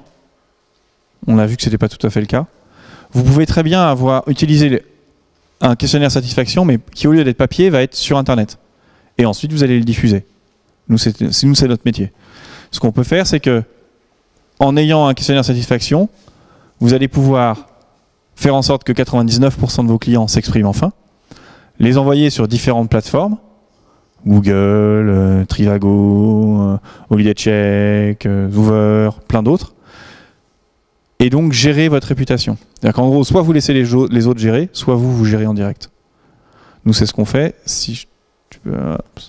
Qu'est-ce qu'on fait, nous? On envoie un email après chaque client, après le départ de chaque client. On lui demande s'il a été content. Et ensuite, donc on recueille son avis, ses remarques, et ensuite on diffuse son avis un peu partout sur Internet, notamment sur votre site, pour faire en sorte que ce soit bien propre. Et ensuite, on l'incite à revenir en direct. Vous êtes venu au camping, on espère que vous avez passé un excellent séjour. Revenez donc en direct, ça sera quand même pas mal. Et on vous offre peut-être un petit quelque chose pour revenir en direct. On n'attrape pas les mouches avec le vinaigre. Donc généralement, si vous leur offrez quelque chose, une spécialité de la région par exemple, vous verrez que ça les incite à revenir. Vous avez beaucoup de gens qui reviennent d'une année sur l'autre ou pas? Ou vous avez que des gens de passage? Est-ce que d'une année sur l'autre, ils reviennent tous par booking? Vous n'avez pas observé ça? Non. Ouf. Et surtout, vous constituez votre fichier client. C'est ça le plus important. Aujourd'hui, si vous n'avez pas de fichier client, vous n'avez pas de matière. Si vous n'avez pas de matière, vous ne pouvez pas travailler cette matière. Au-delà des avis, l'avis en lui-même n'est pas très important. Ce qui est surtout important, c'est le client qui est derrière. Ok, bon, ça c'était la différence. Je vais laisser nos amis de Zoover aller derrière. On va juste essayer le son. Merci beaucoup Gilles, du coup.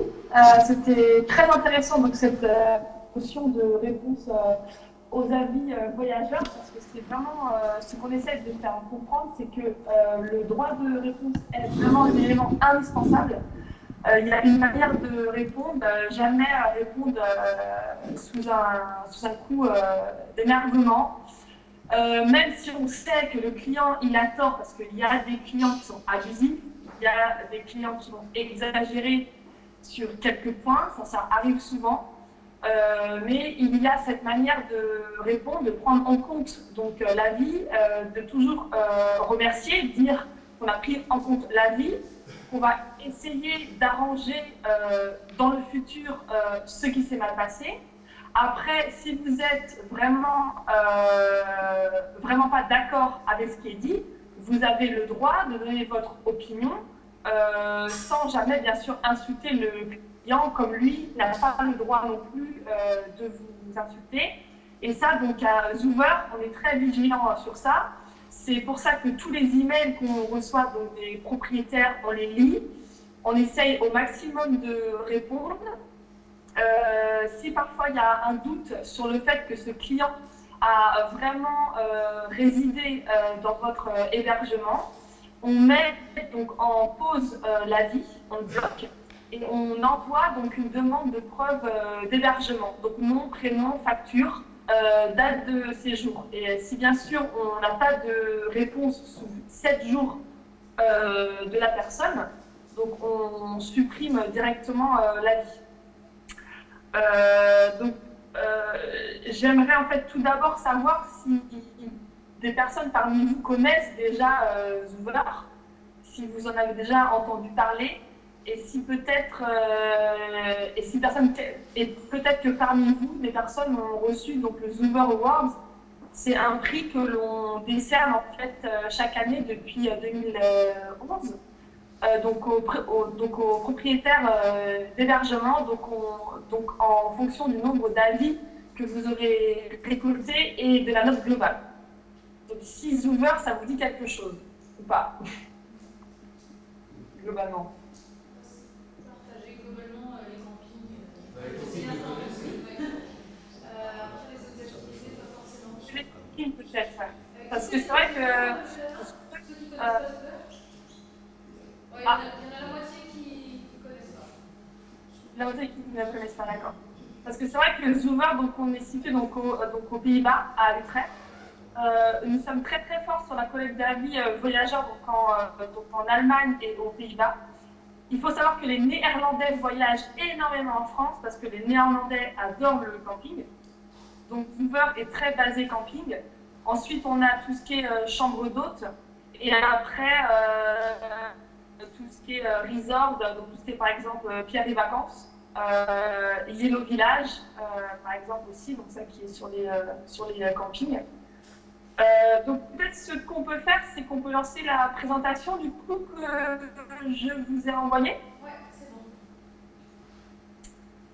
Par rapport à Zoover. Donc si on peut aller directement à la slide numéro 3.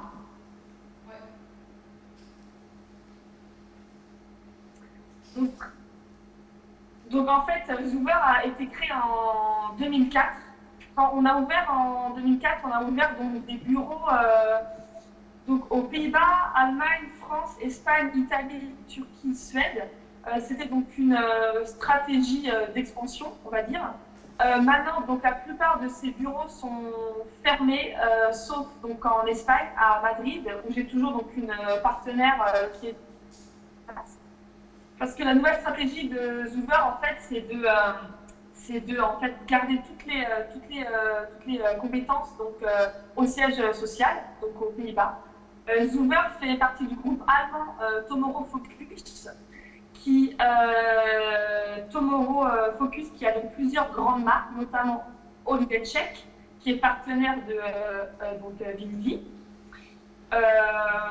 On a donc des groupes de voyage, on a des groupes médias et on a des groupes de météorologie comme Météo Vista. Donc Zoover est 100% indépendant. Donc notre but en fait c'est d'offrir le maximum d'informations aux voyageurs et de permettre aux propriétaires d'hébergement de s'améliorer sur en fait certains points. Parce que finalement, maintenant, donc les sites d'avis voyageurs, c'est un peu comme les bouches à oreille, qui se maintenant transforment en ligne en fait. Voilà, donc en fait, ce qu'on essaye de faire, c'est de vraiment fournir un contenu qui est objectif et donc transparent, donc avec des avis voyageurs qui sont lus, est validé par nos équipes internes. Ensuite, ce qu'on propose aussi, ce sont des contenus exhaustifs pour préparer ces vacances. Et maintenant, il faut savoir que les internautes sur Zoover peuvent aussi réserver en ligne leurs vacances. Donc les voyageurs Zoover lisent les avis avant de partir en vacances, pendant leur séjour, et au retour des vacances, c'est à leur tour de laisser des avis. Donc l'autre slide du coup, c'est dessus. Hein. Ouais. Donc là, ce sont donc les statistiques Zoover et Holiday Check, parce que nous sommes donc partenaires. Un est une entreprise allemande et Zoover, nous sommes néerlandais, comme je vous l'ai dit. Donc tous les deux, donc, nous recensons 56 millions de visiteurs par mois, avec un total de 4,4 millions d'avis recensés. Peut-être aller directement à l'autre slide d'après. Donc en bref, Zoover, qui sommes-nous? Donc nous avons été créés donc en 2004 et non pas 2005. Nous proposons donc des hébergements, destinations, des points d'intérêt touristique comme Disneyland Paris, comme le Mont Saint-Michel, enfin voilà, tout ce qui est destination touristique en France. On est présent dans 25 pays, donc 25 marchés, donc ce qui veut dire 25 nationalités différentes. Donc quand les Allemands vont venir chez nous, quand les Espagnols vont venir chez nous, ou les Néerlandais, ils vont chacun déposer donc des avis sur nos sites web différents. Donc Zoover NL, Zoover Allemagne, Zoover Espagne. On a 55 000 destinations répertoriées, 400 000 hébergements et 45 000 points d'intérêt, donc des lieux d'intérêt différents. Voilà, donc c'est un accès libre pour les visiteurs comme pour les propriétaires d'hébergement. Ensuite, donc les quelques chiffres en Europe. Donc Zoover, donc en 2013, c'était 150 millions de visites, donc ce qui nous fait 12 millions de visites à peu près par mois, 12 millions d'internautes qui regardent notre site. En tant que visiteur unique, ça nous fait 7,3 millions. On a récolté donc en 2013 2,1 millions d'avis et 3 millions de photos. Parce qu'on récolte tout ce qui est photos, vidéos, avis de nos internautes. Je vous dirai après comment ces avis sont vérifiés, ce qui est important en effet. Donc la slide d'après, bon, ça c'était pas important parce que c'est au niveau donc des Pays-Bas, parce que les Pays-Bas c'est le plus gros marché. Donc on a eu 45 millions de visites donc en 2013 sur Zoover NL, Zoover Pays-Bas, 45 millions. Ensuite, donc l'autre slide, voilà, parce qu'on a fait donc des études récentes, comme l'a fait aussi Lindy, où il en ressort que les voyageurs écoutent de plus en plus donc, les recommandations qui sont faites sur Internet. Donc, ils vont chercher vraiment à se renseigner avant d'aller. Bien sûr que qui vont aussi juger leurs vacances par rapport au prix, par rapport à la destination de leurs vacances, mais aussi sur les avis voyageurs, ce qu'ils vont lire. Donc, forcément, plus un hébergement récolte des avis, plus il y aura de poids, parce que forcément, si on n'a que 5 avis, même si les 5 avis sont excellents, on va toujours se méfier aussi.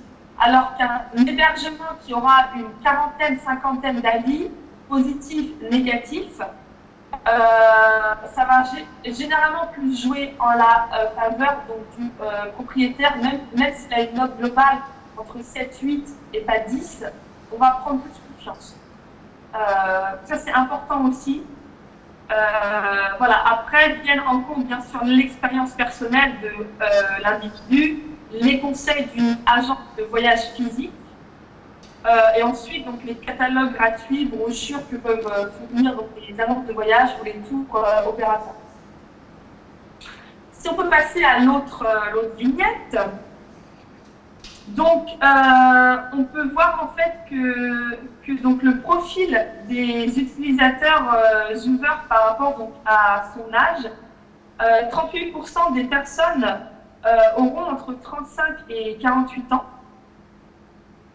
Voilà, 38%, donc bien sûr ce sont des personnes qui ont un certain pouvoir d'achat aussi, à cet âge-là. Ce sont des personnes qui ont l'habitude d'être en ligne, l'habitude de donc, surfer sur Internet, l'habitude de lire des avis voyageurs. Donc, ce sont généralement aussi les mêmes individus qui vont sur HolidayCheck ou TripAdvisor.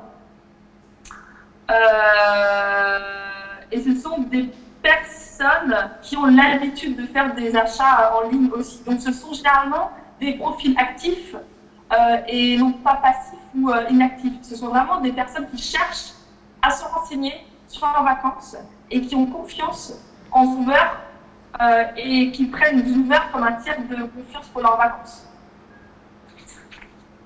Ensuite, c'est donc l'évolution de Zoover.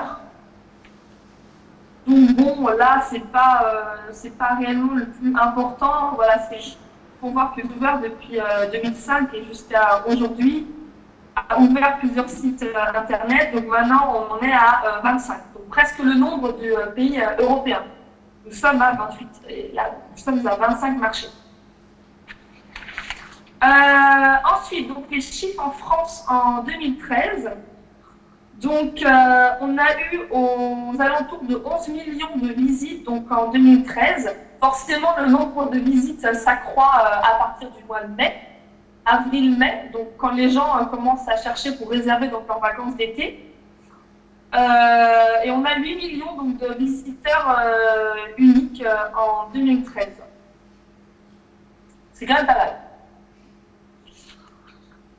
Ensuite, donc ça c'est le profil France donc des visiteurs. Donc on peut voir qu'à 60% ce sont j'ai du mal à voir si c'est gris sur gris, mais ce sont donc des visiteurs, ce sont des nouveaux visiteurs à 60%. C'est ça, voilà. Et voilà. Et la plupart de nos visiteurs, ce sont des personnes qui regardent les avis derrière leur ordinateur. Voilà.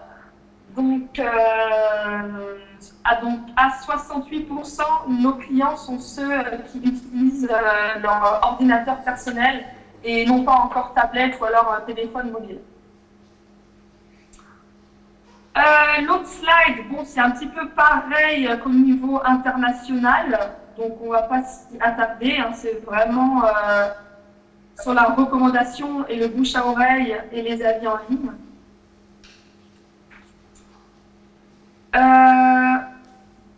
Ensuite, du coup, alors, qu'est-ce que vous avez, vous, comme... Optimiser votre relation client de point de vue. Ouais, c'est ça, donc avec les plateformes d'avis voyageurs. Donc, en fait, pour nous, voilà, pourquoi est-ce que Zoover est donc important? Parce que ça donne la parole aux voyageurs et ça donne la parole aux propriétaires d'hébergement. Donc, forcément, pour nous, c'est un cercle vertueux parce que plus vous allez collecter d'avis, plus vous avez en fait visibilité aussi sur en fait, Google. Parce que quand les gens vont taper, par exemple, avis camping Ardèche, les gens vont voir Zoover et vont voir peut-être apparaître 2 ou 3 campings différents. Donc, ce qui est important, c'est en fait, c'est à vous en fait, parce que en fait, Zoover vous offre gratuitement d'être visible en plus. Alors, c'est vrai que vous ne l'avez pas forcément choisi, peut-être que ça vous déplaît aussi, et c'est quelque chose qui est important à notre siècle maintenant, on va dire. Voilà, c'est à vous en fait d'afficher votre établissement s'il n'est pas encore en ligne, de créer votre compte sur en fait Zoover, de poster vos propres photos, vidéos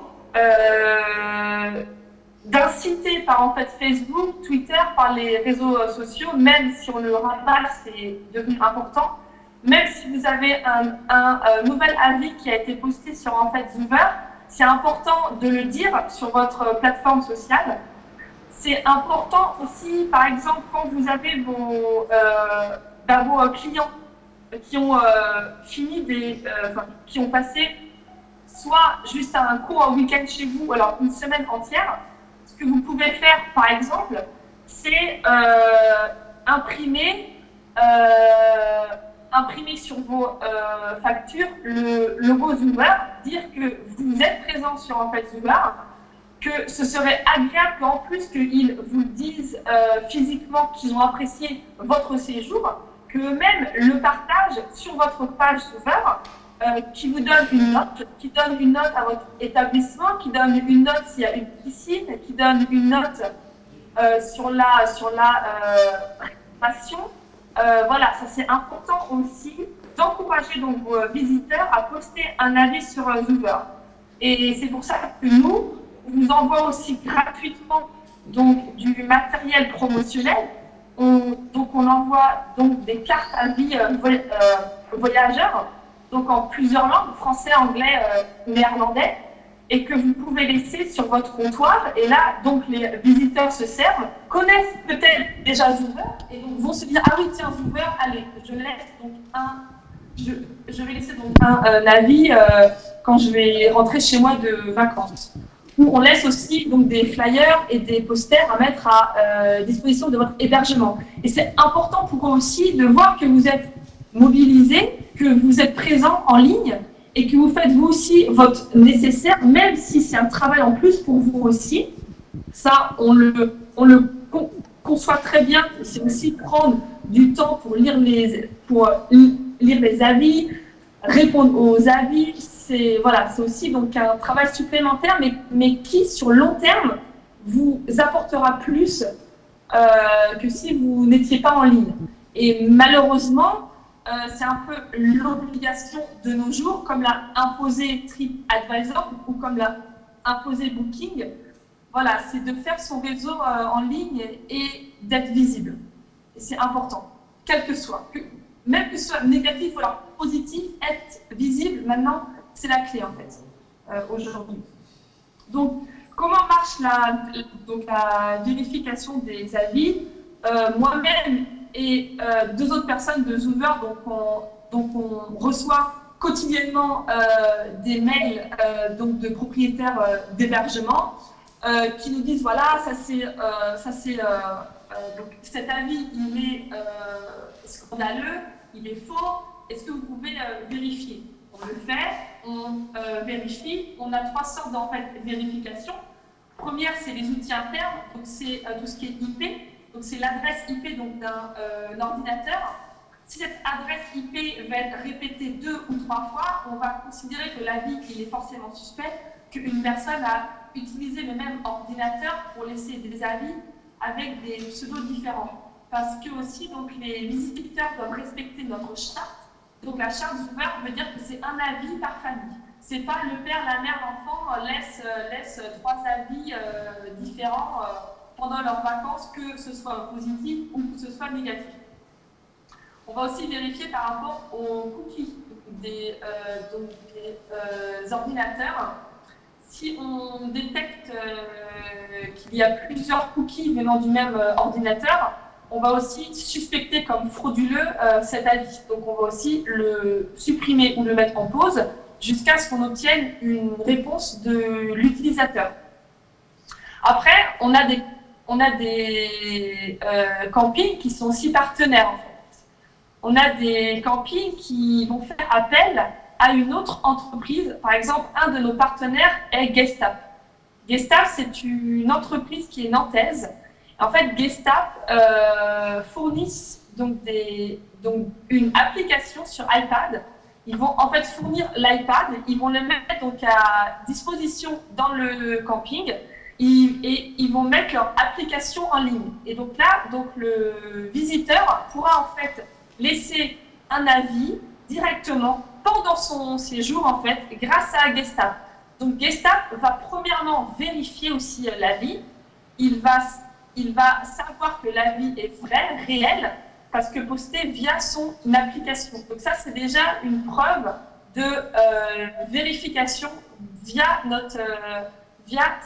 cette tierce personne qui est en fait Gestapo. Et donc les avis qui vont être collectés via la plateforme Gestapo vont être intégrés techniquement sur en fait Zoover. On va savoir que c'est donc des avis Gestapo et le logo Gestapo va être appliqué en fait systématiquement sur tous les avis qui seront laissés sur en fait Zoover. Donc tous les avis qui auront été collectés via Gestapo auront le logo Gestapo sur notre site. Donc le lecteur va voir cet avis et va se dire « Ah oui, ça c'est un tiers de confiance, Gestapo, donc c'est un vrai avis ». Donc ça c'est important aussi, comme peut l'être Vinivli, qui est aussi donc un tiers de confiance pour les utilisateurs. On a aussi donc cette vérification manuelle qui se fait quotidiennement, relire tous les avis qui sont insultants envers donc les propriétaires. Ça arrive parfois qu'il y ait des avis qui échappent, parce qu'on reçoit énormément, plus de 300-400 avis journaliers, donc il faut les relire. Voilà, donc s'il y a des avis qui nous échappent, s'il y a un avis qui paraît trop exagéré, ou alors la personne a laissé une note de 1 partout, 1, 1, 1, 1, 1, ou alors qui a laissé une note de 1 à la piscine, alors que le camping ou l'hôtel ne fournit pas de piscine, forcément celui-là, on va le rayer aussi. Donc c'est pour ça qu'on attend aussi donc, du propriétaire qui soit actif et que lui-même puisse lire ce qui est vrai et faux, et on va l'entendre et on va bien sûr l'écouter et prendre en compte sa demande. Ça c'est important. Si on peut passer donc à l'autre slide. Voilà, donc comme l'a pu dire Gilles, trop souvent donc, des propriétaires d'hébergement trouvent que les avis voyageurs sont mis en danger de leur propre réputation et ignorent comment ces avis, s'ils sont bien utilisés, peuvent être un outil gratuit de promotion et d'amélioration avec son propre client en fait. Voilà. Donc, nous, ce qu'on propose donc, aux propriétaires d'hébergement, c'est un droit de réponse. Donc, si vous n'avez pas encore créé votre compte hôtelier, on vous pousse à le faire et à répondre à chaque avis, même si l'avis il est déjà positif, dire merci beaucoup pour votre avis, on se souvient très bien de vous, on a passé un moment agréable. Déjà, de 1, c'est super sympa pour la personne qui a pris du temps pour laisser l'avis. Et c'est aussi très bien pour le futur, pour genre 6 mois, 7 mois, pour la période estivale future, pour la personne qui n'est jamais venue chez vous, qui va lire l'avis et qui va comparer votre hébergement avec un autre et qui va se dire « Ah, bon, bah lui, il prend du temps pour en fait répondre, donc ça paraît sérieux en fait. » Et ça, c'est important de voir que vous êtes sérieux et que vous prenez en compte les demandes extérieures. Voilà. Ensuite, là, donc vous pouvez voir, voilà, là j'ai fait donc un court schéma en fait. Voilà, donc comme vous a présenté Gilles, vous vous retrouvez face à face à un avis négatif qui peut parfois faire mal, qui peut être blessant parfois, parce qu'il y a des voyageurs qui pendant leur séjour peuvent être totalement génial, tout se passe bien, et puis derrière, doucement, vous tirez une flèche dans le dos. Et ça arrive aussi. Et voilà, et ça fait toujours pas plaisir en fait. Alors, le mieux, c'est d'essayer de comprendre pourquoi. Pourquoi est-ce que cette personne-là a agi comme ça? Qu'est-ce qu'on a fait mal? Ou est-ce que c'est lui qui a interprété quelque chose? Voilà. Peut-être que lui, il a cru qu'il y avait une info sur votre site internet, par exemple, qu'il y avait beaucoup d'animation le soir. Il y a des personnes qui vont laisser donc des avis et disant oui, c'était nul à chier pendant les soirées, c'était vraiment mou, il n'y avait rien. Après, vous, si sur votre site internet, c'est bien marqué que votre camping, c'est pas le camping Club Med, vous, votre but, c'est pas de faire des grosses fiestas le soir ou animées. Voilà, c'est à vous de aussi répondre. Voilà, nous, on est donc un camping 4 étoiles. Nous, donc, on propose ça, ça, ça. Mais voilà, c'est aussi donc, plus un camping de calme, plus un camping détente, famille aussi, famille, voilà. Parce qu'il y a aussi parfois, j'ai reçu parfois des demandes de propriétaires qui disent voilà, un groupe de jeunes, eux ils sont venus pour en fait s'amuser. Voilà, nous c'est plus un camping familial. Sur ça, nous aussi on peut l'entendre.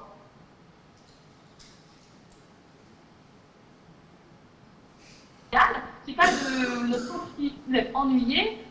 Voilà, mais c'est important que vous donniez votre point de vue et que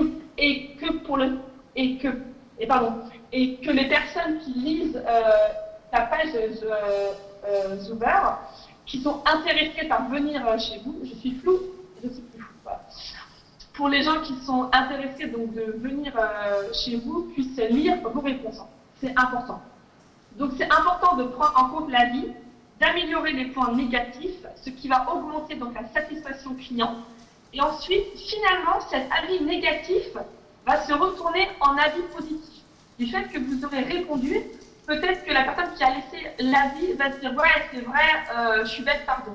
Et parfois, moi-même, je reçois des emails de voyageurs qui me disent oui, bon, c'est vrai que j'ai écrit donc un avis assez violent à tel camping, j'aimerais supprimer. Ça, c'est une fonctionnalité que pour l'instant, donc le voyageur ne peut pas faire, c'est-à-dire supprimer en fait même l'avis.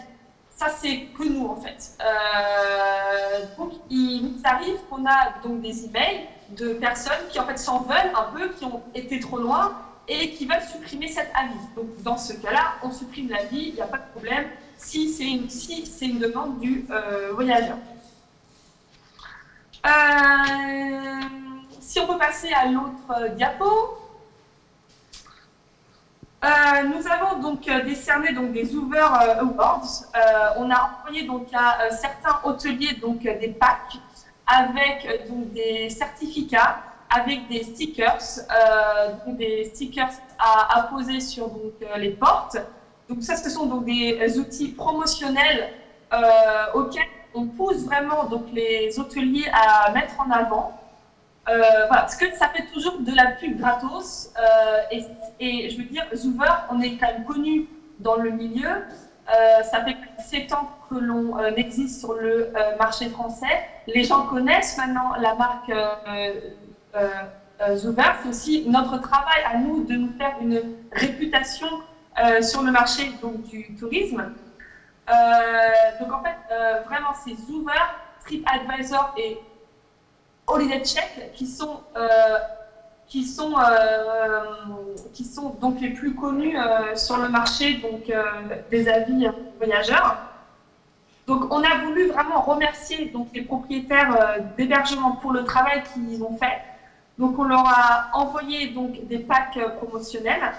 Et ce qu'on fait en fait, c'est que chaque en fait, propriétaire d'hébergement, quand vous allez sur votre page Zuber, vous avez un lien sur la droite en fait, et vous cliquez sur ce lien, et là donc ça vous redirige sur votre propre page widget en fait.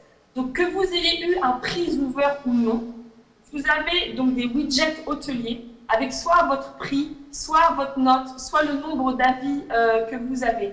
Et ça donc ce sont des widgets qui sont très bons en termes de SEO pour votre site en fait, parce qu'en apposant donc ce widget, Google va voir que vous avez un lien avec Zuber, que Zuber c'est un site de voyage, site de tourisme, donc il va forcément vous remonter dans les en fait, recherches Google quand les gens vont en fait chercher Ardèche, camping, avis, voilà. Ça va vous faire remonter aussi dans les recherches Google. Donc c'est vrai qu'on pousse assez donc, les hôteliers à poser donc, des widgets Zoover sur leur site. En plus donc des Zoover Awards. Voilà. Ensuite, juste voir assez rapidement qu'est-ce qu'on propose comme produit. Alors non, ça c'est pas les produits. En fait, moi ça s'est inversé sur mes feuilles. Là, je crois que c'est l'application Zoover, c'est ça? Oui. Oui, c'est les applications. Est-ce que c'est l'application pour iPad, Android? Oui. Oui, c'est ça. Oui? Oui. Ah oui, pardon, je vous entends mal en fait. D'accord, pardon. Donc voilà, en fait, Zoover, on s'est aussi développé sur Android et iPhone avec une gamme, avec donc une application où en fait les gens, pendant leurs vacances, peuvent aussi chercher des avis voyageurs, peuvent aussi chercher donc des restaurants, peuvent chercher donc des hébergements, ils peuvent choisir donc leurs critères recherche, si ils sont plus en famille, en couple, tout seuls. Ils peuvent chercher voilà, quel hébergement va être plus idéal pour eux en fait. Voilà, donc on a cette application aussi. Ensuite, ce qu'on propose comme produit pour les propriétaires d'hébergement, c'est le pack premium.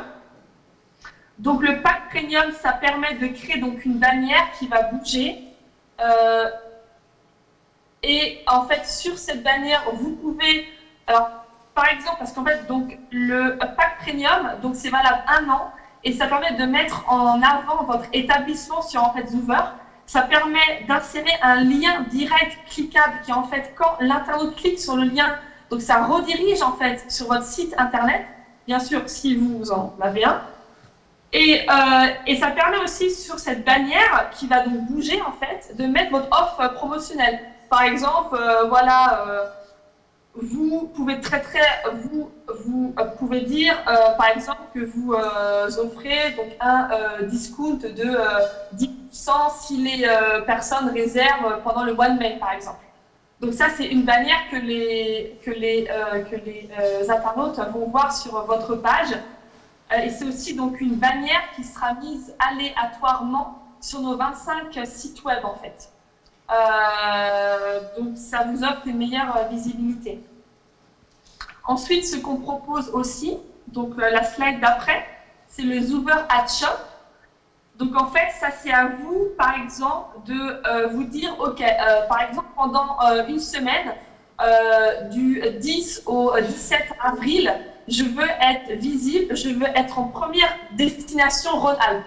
Je veux que quand il y a quelqu'un qui cherche à aller donc, dans la région Rhône-Alpes, je veux que mon établissement soit mis en premier en haut. Que votre établissement ait une note de 3 ou de 7 ou de 10 ou qu'il ait un prix ou non, vous pouvez être mis en avant en haut. Donc ça c'est bien parce que si vous savez quand vos voyageurs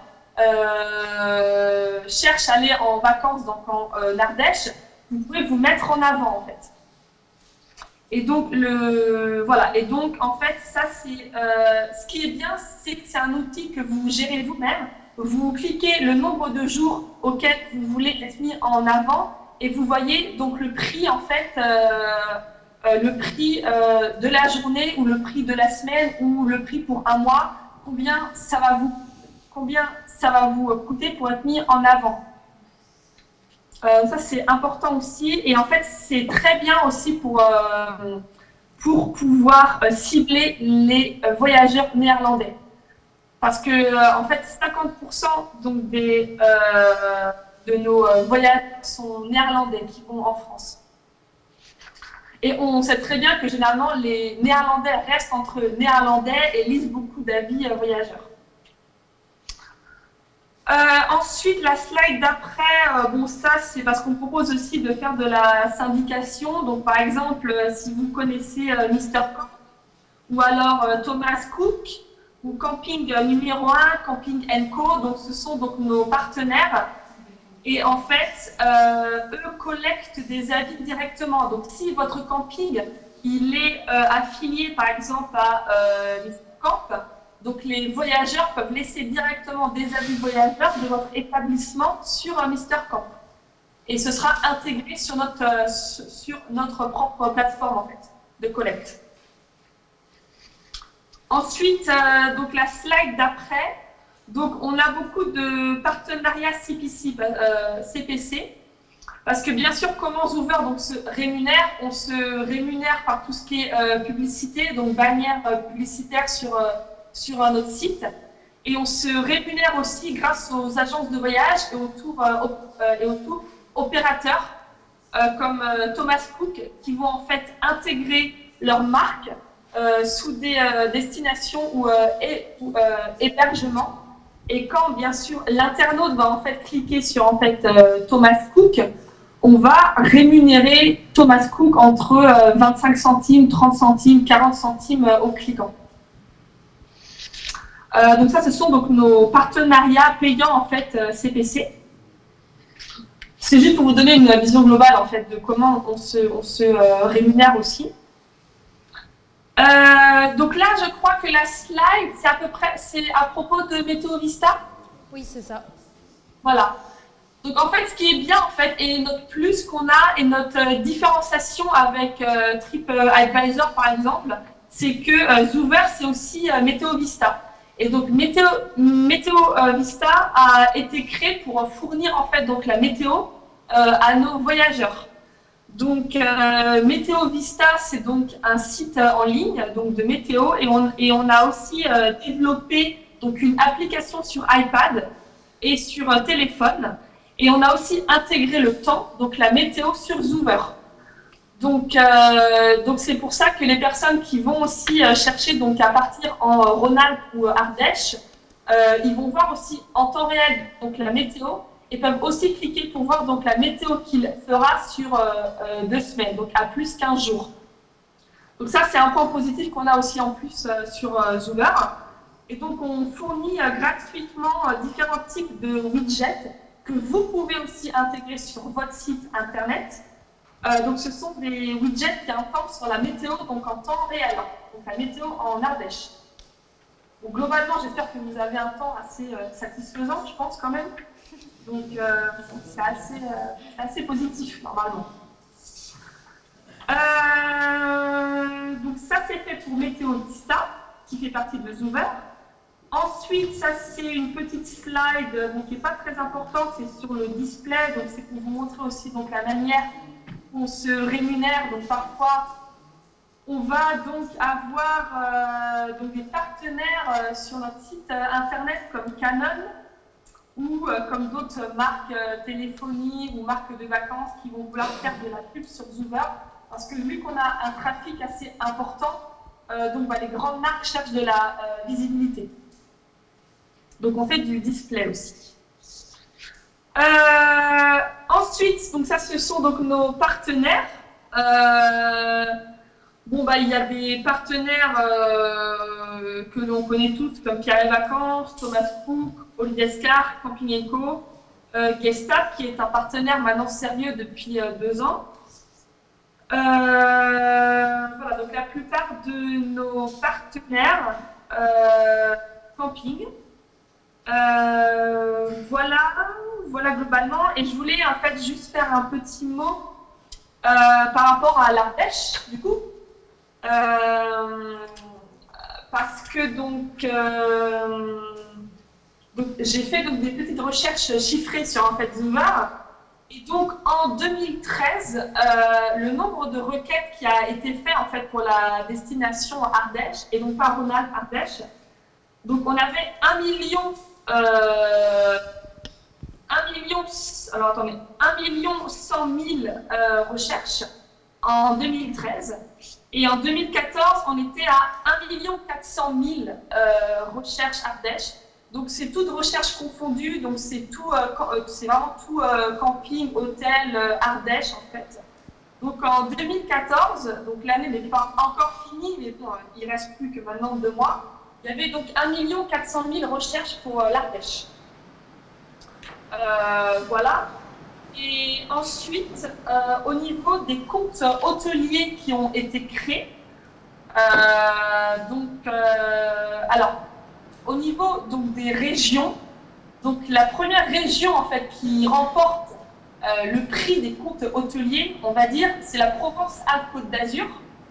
Ils ont en fait 510 comptes hôteliers, donc 500 hébergements qui ont leur compte hôtelier. Ensuite, en deuxième position, c'est Rhône-Alpes. Où Rhône-Alpes, on est à 420 comptes hôteliers. Et dans Rhône-Alpes, où on a 420 comptes hôteliers, on en a 67 ardéchois. Donc il y a 67 établissements ardéchois qui ont créé un compte hôtelier.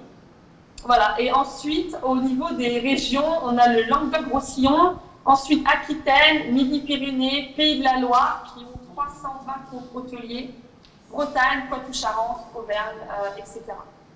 Donc Rhône-Alpes n'est pas si mal placé que ça, et l'Ardèche non plus, finalement. Donc voilà, j'en ai fini avec ma présentation. Je vous remercie de m'avoir écouté. Merci.